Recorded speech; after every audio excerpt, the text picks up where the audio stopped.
غامدی صاحب یہ فرمائیے کہ دجال کون ہے اور اس کے بارے میں جو احادیث میں ذکر آتا ہے صحیح تصور کیا ہے؟ یہ بات لوگ عادی بیان کرتے ہیں. میں تھوڑا سا اس کا پس منظر آپ سے عرض کر دوں. رسالت مآب صلی اللہ علیہ وسلم نے قیامت کی کچھ علامتیں بتائیں. قیامت کب آئے گی، دنیا کب ختم ہوگی، یہ زمین و آسمان کب نئے زمین و آسمان میں تبدیل کر دیے جائیں گے، اس کا وقت اللہ تعالیٰ نے کسی کو نہیں بتایا. چنانچہ ایک بڑی مشہور حدیث ہے، آپ میں سے بہت سے لوگوں نے سن رکھی ہوگی، بلکہ شاید حدیث کے پورے ذخیرے میں وہ سب سے نمایاں حدیث ہے.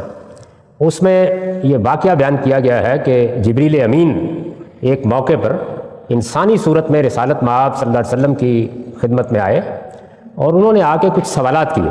صحابہ کی مجلس میں وہ آ گئے اور انہوں نے آ کے آپ سے کچھ سوالات کیے، اور جب وہ سوالات کر کے چلے گئے اور لوگوں نے اپنے تعجب کا اظہار کیا کہ یہ کون صاحب تھے، تو رسول اللہ